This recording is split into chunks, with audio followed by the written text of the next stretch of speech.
곽재식의 역설사자입니다. 이런 노력이 실패한 민주주의는 엉뚱하게 왜곡될 수 있다. 몇몇 사람이 우리나라 사이가 좋지 못한 어떤 나라를 너무 미워해서 당장 그 나라 출신 사람들을 모두 추방해야 한다고 격렬하게 주장한 상황을 상상해보자. 대부분의 한국 국민들은 그 정도로 그 나라 사람들을 미워하지 않는다. 하지만 워낙에 강한 주장을 펼치는 사람들이 있다 보니 그럴 수도 있겠지 싶어서 강한 반대 의견을 내놓는 사람은 없다. 그러면 추방 의견을 지지하는 사람들 입장에서는 반대하는 목소리도 별로 안 들리니 대부분 자기 편이다 싶어서 더 강하게 의견을 주장한다. 이런 식으로 흘러가면 점차 그 의견에 관심이 있는 사람은 느려가게 되고 언론이나 매체에서도 외국인 추방 의견을 다루고 보도하기 시작한다. 그런 식으로 사람 숫자가 늘어나면 별 의견이 없던 사람들도 추방 의견에 점차 관심을 갖고 따르게 된다. 그러다가 외국인 추방 의견에 반대하면 매국노 역적이라고 외치는 사람들이 일정 수준으로 많아지면 겁이 나서라도 그 의견에 반대하기를 어린다. 정말 반대하고 싶은 사람도 겁이 나서 겉으로 반대 주장을 강하게 발표하지 못한다. 대부분의 국민들은 원래 별 의견이 없었지만 시간이 지난 사이에 전 국민이 모두 추방 의견을 지지하는 것 같은 분위기에 빠져버린다. 이런 현상을 일으켜서 침묵의 나선이라고 한다. 이상한 의견에 동의하는 사람이 많지는 않더라도 동의하는 이의 주장에 반대하는 목소리가 없는 상황에서 동의하는 이의 숫자가 조금씩 늘어나기 시작하면 나선 모양의 도형이 뱅글뱅글 돌면서 점차 크기가 커지듯이 점차 그에 반대하는 목소리를 내기 어려진답니다. 그리고 반대하기가 어려지니 주장에 동조하는 목소리가 더 커지고 그러면 다시 반대하기는 더 어려지는 현상이 점점 심해진다. 사회에서 친북의 낯을 없애려면 다수 의견처럼 보이는 의견이 있다고 하더라도 그와 다른 의견을 쉽게 주장할 수가 있는 통로가 필요하다. 예를 들어서 인터넷을 이용하면 누구나 자신의 신분을 숨기고 여러 사람에게 의견을 제시하기 쉽다. 지금 사회에서 갑자기 유행처럼 퍼지는 이상한 움직임에 대해서 그것은 사실 옳지 않다고 주장하기가 편리하다. 만약 인터넷 게시판으로 저녁 먹을 장소를 정하려고 했다면 누가 에벌린으로 가지라고 해도 얼마 안 돼서 이 더위에 무슨 에벌린이라고 말하는 댓글이 쉽게 달린다는 것을 알 수 있다. 실제로 인터넷 모임이나 SNS를 통한 의사소통은 사회의 소수 의견, 사회적인 약자들이 그 뜻을 나누고 표현하기에 용이한 도구로 널리 활용되고 있다. 최근에 인기를 얻고 있는 학교별, 회사별, 업종별 익명 게시판, 익명 SNS들은 그곳의 구성원들이 대놓고 하지 못한 얘기를 나누도록 하고 있다. 어떤 학교나 어떤 업종에서는 선배가 후배를 지나치게 엄격하게 대하는 관습인데 그것이 나쁘지 않느냐는 지적이 인터넷 SNS 익명 게시판을 통해서 흘러온다. 이런 의견 교환 통로가 없다면 다들 여기는 어떤 이유가 있어서 이렇게 혹독하게 후배를 대하느냐 보다도 넘어갈 만한 일이 있는지도 모른다. 그러나 드러내놓고 이야기하는 가운데 문제를 파악하고 지적할 수 있게 된다. 사실은 나도 그렇게 후배를 괴롭히는 풍습이 나쁘다고 생각한다. 이런 문화를 없애어져야 한다는 의견이 교환되면서 상황은 개선될 수 있다. 이렇게 보면 인터넷과 SNS 시대가 돼서 사람들의 의사소통 방식이 바뀌면서 에벌린의 역설은 점차 인질이 되어갈 수 있을 듯 싶다. 그러나 에벌린의 역설은 살짝 다른 방식으로 인터넷을 이용해서 역습할 수가 있다. 에벌린의 역설 현상을 분석하는 두 가지 관점은 다원적인 무지와 집단 극화이다. 그룹 폴라리제이션. 다원적 무지는 구성원 각자가 믿지 않는 사실을 다른 사람이 다들 믿는 것 같다고 오판하는 상황을 만다. 나는 에벌린에 가고 싶지 않지만 다른 사람들이 다들 에벌린에 가고 싶어하는 것 같다고 모든 사람들이 생각하는 상황이다. 이런 상황은 인터넷을 통한 활발한 의사소통으로 비교적 극복되기가 쉬워 보인다. 그런데 집단 극화라는 현상은 좀 다른 문제다.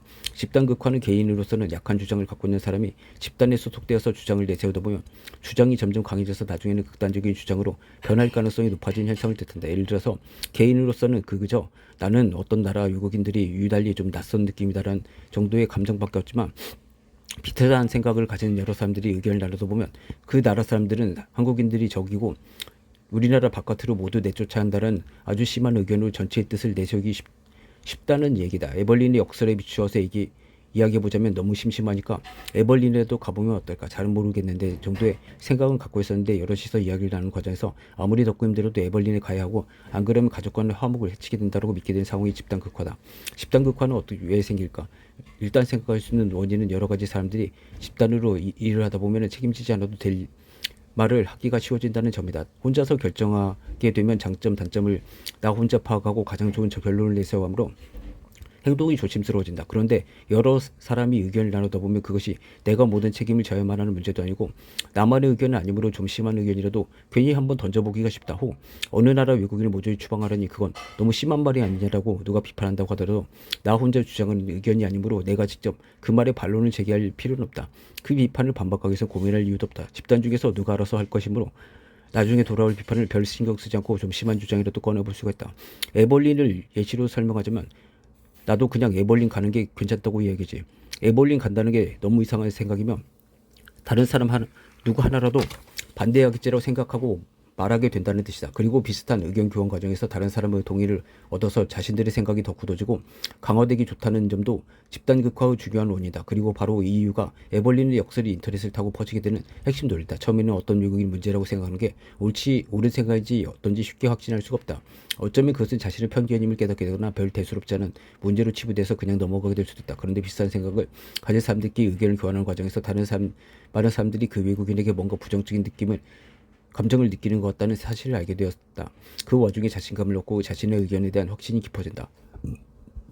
확신 때문에 의견은 더 강해진다. 그 나라 출신 외국인이 정말 문제구나. 그 나라 출신 외국인이 한국에 해를 끼친다. 그 외국인을 당장 추방해야 된다는 식으로 의견 교환 과정이 서로가 서로를 응원해주는 효과를 낸다.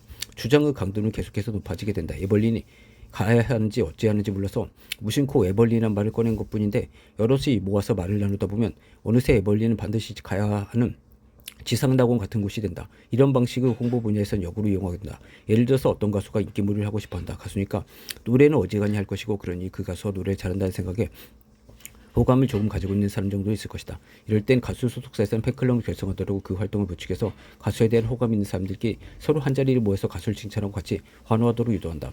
팬들은 팬클럽 활동을 하면서 이 가수를 좋아하는 사람이 이렇게 많구나라는 사실을 확인하게 되고 그 가수가 뛰어나서 좋아할 만하다는 확신을 얻게 된다. 그러다 보면 내가 그 가수 팬이다. 그 가수는 멋지다라고 자신 있게 여러 사람이 말할 수가 있게 된다. 또 팬클럽에서는 그 가수를 위해서 콘서트 티켓을 사고 한정판 기념품을 사고 가수에게 선물을 주는 사람들을 보게 된다. 그러다 보면은 가수의 팬이 되면 그 정도는 하는 게 당연하다고 생각해서 자신도 비슷한 행동에 동참하게 된다.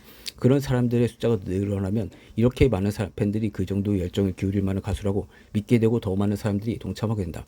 이런 식으로 점점 더 많은 사람들이 점차 그 가수에 대해서 알아보고 팬이 되어간다. 팬클럽은 가수에 대한 약간의 호감을 집단 극화를 이용해서 열정적인 지지로 끌어올려서 타오르게 하는 불씨 역할을 하는 셈이다. 집단 극화가 일어나면 마음에 맞는 사람들이 의견을 교환하면서 서로 의견을 더 북돋아줄 수 있는 교류가 있어야 한다. 단 비도덕적인 의견, 사회에 해가 되는 의견은 사회를 사랑하는 사람들이 많은 건전한 사회에서는 동조하는 사람을 모으기가 어렵다. 그러므로 나쁜 의견이 집단 극화를 이루기는 쉽지 않았다. 그러나 인터넷 발달로 이제는 정말 괴상한 의견을 가진 사람들도 어떻게든 몇몇 자신에게 동조하는 사람들을 찾아내서 모을 수가 있는 세상이 됐다. 극단적인 예로 2010년 후반 지구가 평평하다고 생각하는 사람들이 인터넷을 통해서 하나둘 의견을 교환한 끝에 집단 극화를 일으켜서 실제로 지금 평평한데 세상의 높은 사람들이 지구는 둥글다고 주장하는 엄청난 음모를 꾸미고 있다는 생각을 신봉하는 일이 세계 곳곳에서 벌어진 적도 있다. 익명으로 무책임하게 쉽게 의견을 주고받고 SNS를 통해서 손쉽게 모집한 자신과 비슷한 사람들의 생각만 듣다 보니 자기 생각이 틀릴 수가 있다는 반론을 접할 기회도 없다. 이런 까닭이 21세기는 온갖 위험한 의견의 집단 극화가 일어날 가능성이 조금씩 높아지고 있는 세상이다. 결국 이것은 아니다라고 지정할 수는 용기와 함께 다양한 집단의 서로 다른 의견을 두루두루 교환해가는 방법으로 집단 극화를 극복하기 위한 노력이 필요하다. 이 노력은 민주주의 사회를 유지하기 위해서 점점 더 중요해지는 것 같다. 앞으로 더 빠른 의사소통, 더 편리한 SNS 모임은 힘은 훨씬 더 강력해질 것이다. 그런 만큼 우리는 편안하고 솔직하게 나와는 다른 의견을 들어볼 수 있는 충분한 기회를 사회 모든 영역에서 마련해 나가야 된다. 그렇지 못하면 잠깐 얼렁뚱땅하는 사이에 온 세상이 황량한 텍사스 예버빌로 몰려갈지도 모른다. SNS를 자주 보면 울적한 기분에 빠질 가능성이 높다는 이야기는 이제 꽤 알려졌다. 여기서도 작지만 역설 비슷한 느낌을 주는 현상이 있다. SNS를 보다가 울적함을 느끼는 이유는 되게 슬프고 우울한 이야기를 많이 보게 되기 때문만은 아니다. 오히려 SNS는 다른 사람의 즐거운 모습, 성공한 장면, 화려한 순간, 누가 멋진 일에 기뻐하는 모습을 많이 보게 된다. 그런데 그 기분 좋은 이야기들이 쏟아지는 장면을 계속 보면 오히려 나는 울적한 기분에 빠질 때가 생긴다. 다들 저렇게 즐겁고 멋지고 보람차게 살고 있는데 나는 도대체 왜 이럴까? 나는 왜 이렇게 잘 되는 일도 없고 불품 없이 공상밖에 살고 있을까? 그런 생각이 계속 들다 보면 울적함은 커진다. 게다가 SNS는 현실에서 알고 있는 사람, 예전에 알고 지내던 친구의 소식을 보는 경우가 많다. 그러니 다른 사람과 내가 비교되는 느낌이 더 크게 다가온다. 신문에서는 요즘 고급 승용차가 많이 팔린다는 기사를 보면 세상에선 부유한 사람도 만나보구나라고 그저 넘어갈 만한 이야기지만 중학교 때 친구가 고급 승용차를 타고 다니는 사진을 보면 중학교 때는 비슷비슷하게 올렸던 저 친구는 저렇게 잘 살고 있는데 나는 왜 이 모양이지 않은 생각이 더 강하게 들 수가 있다. 여기에 대해서 SNS 내용 구성이 다른 사람에 비해서 내가 더 못나 보이게 만드는 효과도 있다. 많은 SNS 사진을 올려서 공유하는 것을 중요한 기능으로 내세우고 있다. 그런데 사진이 기념할 만한 기억하고 싶은 순간을 남기기 위해서 촬영하는 경우가 많다. 그러므로 대개 사람들은 기억할 만한 좋은 순간을 사진으로 남겨서 SNS에 올리게 된다. 인생을 살려보면 좋은 일도 있고 나쁜 일도 있지만 주로 좋은 일, 그 중에서도 사진으로 찍어두고 싶을 정도로 좋은 일만이 SNS에 올라간다는 말이다. 뭐 생일 축하나 뭐 이런 거죠. 사진을 찍는 사람 본인은 그 사진 속에 멋진 순간이 내 인생의 일부일 뿐이라는 사실을 안다. 그러나 SNS에서 여러 사람의 계정을 구독하며 사진을 보는 사람 입장은 다르다. 여러 사람의 사진, 여러 인생의 좋은 순간이 한데 모여서 자기 눈앞에 보인다. 다시 말해서 SNS는 온통 즐겁게 사는 사람들의 모습만 보인다. 그러면 SNS를 구독하는 입장에서는 무심코 다르들 아주 즐겁게 살고 있구나. 모든 사람이 저렇게까지 멋지고 살고 있구나라는 느낌을 받기가 쉽다. 게다가 요즘 SNS는 사람들의 눈길을 끌만한 사진을 최대한 빨리 잘 볼 수 있도록 프로그램을 만들어뒀으니 덕분에 스마트폰 같은 휴대용 장치를 통해서 수시로 새로운 소식을 접하도록 돼 있다. 그러면 시간이 지날 때마다 스마트폰을 통해서 내 친구들, 내 주위 사람들의 멋지고 즐거운 모습들이 계속해서 쏟아져 들어온다. 이런 상황이라면 더더욱 다들 나보다 잘 살고 있다는 생각이 들기 쉽다. 요즘에는 SNS 하면서 남을 부러워하지 말고 함부로 시기하거나 질투하지 말고 SNS도 너무 서로 자랑하려고 애쓰지 말자는 이야기가 격언처럼 돌게 됐다. SNS를 통해서 세상을 보면 다들 훌륭한 모습을 뽐내느라 난리인 것 같지만 실제 세상은 그와는 다를 수밖에 없다는 현실을 잊지 말자는 이야기도 한다. 21세기 네트워크 시대, 연결 시대를 사는 사람들로서 새겨둘 만하다고 생각한다. 남들이 나보다 더 잘 사는 것처럼 보이는 현상이 단순히 SNS 때문에 생긴 착시가 아니라 사실이라면 어떨까? 나보다 남들이 평균적으로 더 인기가 있는 것이 사실이라면 그러면 나는 세상의 평균보다 더 인기 없는 사람이니 진짜 불행하고 울적해지고 괴로워해야 하는 것일까? 내 친구들의 평균적인 친구 숫자에 비해서 나는 친구 숫자가 더 적은 사람이란 사실을 실제로 증명해놓은 연구가 있다. 이것을 우정의 역설이라고 부른다. 내가 친구가 별로 없다는 사실 증명했다니 누군가 나를 놀리려고 이런 연구를 했나 싶다. 우정의 역사를 밝힌 사람으로 자주 언급되고 있는 사람은 스코펠드라는 미국의 사학자다. 혹시 스코펠드와 친분이 있는가? 나는 이 사람을 한 번도 만난 적이 없지만 펠드는 내가 친구가 적다는 사실을 증명했다. 펠드는 1991년 우정의 역사를 언급한 논문을 발표했다. 1991년 이후 출생한 독자라면 더 이상한 생각을 품을 것이다. 펠드라는 사역자는 무슨 방법을 썼길래 아직 태어나지도 않은 다른 나라에 사는 사람이 미래에 친구가 없을 거라고 하는 사실을 밝힐 수가 있었을까? 혹시 한국 사회의 발전이나 한국인들의 친구 사귀는 경향에 대해서 깊게 연구해서 미래의 한국인들이 대체로 얼마나 친구를 사귈지 예측하는 방법을 개발한 것일까? 펠드가 제시한 내용은 그보다는 훨씬 놀랍다. 펠드는 어느 시대, 어느 나라, 어느 문화권의 사람이건 대체로 사람은 자기 친구들에 비해서 평균적으로 더 친구가 적다는 사실을 밝혔다. 언뜻 들었을 때 말도 안 된다는 생각이 들 만큼 이상한 이야기다. 많은 이들은 되게 평균적인 사람들일 것이다. 나도 평균적인 사람일 확률이 높다. 그러니 평균적인 사람이라면 친구 수가 보통은 되어야 하지 않는가. 그런데 어떻게 그 사람의 친구들이 평균보다 더 친구가 많을 수가 있단 말인가. 애초에 내가 평균 이하로 친구가 별로 없는 사람일 때만 말이 들어맞는 것이 아닐까. 그러나 펠드가 제시하는 이야기는 이렇다. 평균적으로 내 친구들은 나보다 친구가 더 많고 다른 사람을 아무나 골라 질문해보면 그 사람 역시 평균적으로 그 사람의 친구들이 더 친구가 많다. 친구 없는 사람들만 골라서 질문을 하게 되는 마법에 걸린 것도 아닌데 조사를 해보면 정말로 그런 결과가 난다. 이런 현상이 무슨 착시 때문에 생기는 것도 아니다.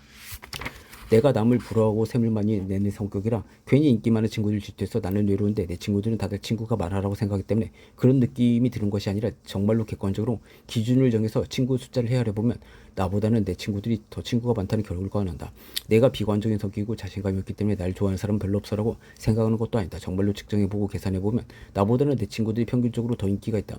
이것이 나에게만 해당되는 이야기가 아니라 세상 대부분 사람들에게 해당되는 현상으로 나타난다. 어떻게 이럴 수가 있을까? 누구에게나 자기 친구들이 평균적으로 자신보다 친구가 많다면 세상에 친구가 많은 사람들로만 넘쳐나고 친구가 별로 없을 것 같은 사람은 아무도 없어야 하지 않나. 잠깐만, 그렇게 세상 모든 사람들이 친구가 많은 게 정상이라면 확률적으로 평범한 사람들도 다 친구가 많아야 하지 않을까. 그러면 어떻게 애초에 그 사람의 친구들이 그 사람보다 더 친구가 많을 수가 있는 거지. 말이 꼬이고 헷갈릴 정도로 그야말로 역설 같은 이야기다. 이 문제를 풀이하기 위해서는 좀 복잡한 설명이 필요하다. 여기서는 굉장히 간단하게 한 가지 측면에 초점을 맞춰보도록 하겠다. 우선 내 친구들은 평균적으로 친구들의 숫자가 나보다 많다는 말에서 평균적으로는 말이 그것이 정확히 어떤 계산을 한다는 것인지 약간 애매하다. 이때 정확하게 따라서 평균을 계산하는 특정한 방법을 정하고 그 방법에 따라서 평균적인 내 친구들의 친구 숫자를 계산하면 항상 그 숫자는 나의 친구 숫자보다 더 커진다는 결론이 나온다. 이 사실을 깔끔하게 증명돼 있어서 언제나 들어맞고 모든 사람이 들어맞는다. 이 사실을 증명하는 데는 코시 슈바르츠의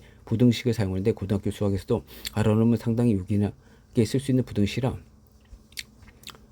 들어본 사람도 꽤 많지 않을까 싶다. 그런데 우정의 역사는 더 와닿는 사실이 있다. 평균을 계산하는 특이한 방법을 굳이 택하지 않고 그냥 내 친구들에게 각자 친구가 몇 명 있는지 물어보고 그 숫자를 평균 내서 보는 간단한 방법을 쓴다고 하더라도 그 숫자가 클 확률이 상당히 높다는 점입니다. 다시 말해서 그냥 자연스럽게 이리저리 친구 관계가 생긴다고 치면 정말로 다수의 사람들은 자기 친구들에 비해서 친구 숫자가 적은 경향을 갖게 된다. 다시 생각해봐도 이런 경향이 있다는 말은 이상하게 들린다. 평균은 보통이고 보통은 중간이란 고정관념에서 완전히 어긋난다. 그렇지만 이런 일이 발생하는 것은 사실이고 잘 따져보면 자연스러운 일이다. 세상 사람들 중에서는 인기가 많아서 마당발인 사람도 있고 인기가 없어서 홀로 지내는 것을 좋아해서 별로 알고 지내는 사람이 없는 유토리도 있다. 마당발은 많은 사람을 알고 있고 교류가 활발해서 그 많은 이들을 친구로 사귀고 있을 것이다. 반대로 유토리는 당연히 친구 숫자가 적다. 그렇다면 내가 평범한 사람이라 치고 보통 확률에 따라서 친구를 사귀게 된다면 나 한 사람 입장에서는 자연히 교류가 활발한 마당발과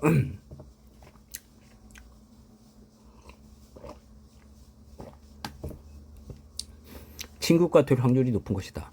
반대로 혼자서 지내는 것을 좋아하고 외로이 지내고 나는 외톨이와 친구가 될 확률은 높다. 그러므로 내 친구들을 모두 모아서 보면은 마당발이 많고 유토리는 적다. 따라서 당연히 내 친구들의 친구 숫자 평균을 내어보면 마당발인 친구들이 평균을 높이기 때문에 평범한 나보다는 숫자가 커질 것이다. 이 이야기는 무척 교묘한 논리를 갖고 있다. 그냥 쉽게 생각하면 당연하다 싶지만 살짝 들어 생각하면 그게 말이 되나 싶은 이상한 느낌이 들지도 모른다. 세상 모든 사람의 친구 숫자 평균을 계산해보면 그야말로 평균적인 숫자가 나온다. 내가 평균적인 사람이라면 내가 가진 친구 숫자와 크게 다르지 않다. 그 숫자를 보면 나는 평범한 사람이다. 여기까지는 평균은 보통이고 보통이 중간이라는 느낌에서 크게 온나진다. 그러니 누구든지 자기 친구들과 자신을 비교하면 친구들을 평균적으로 자신보다 친구가 더 많다. 이 차이가 우정의 역설의 핵심이다. 마당발인 사람이 중복해서 여러 번 서로 다른 사람들의 친구로 등장해서 평균을 끌어올리기 때문이다. 다시 말하면 세상 전체에서 친구가 얼마나 많은지 순위를 매겨보면 나는 중간 정도가 되겠지만 내 친구들 중에는 친구 많은 순위 1, 2위를 하는 마당발들이 꼭 섞여 있다. 그 친구들이 마당발이니까 나까지 친구로 둔 것이다.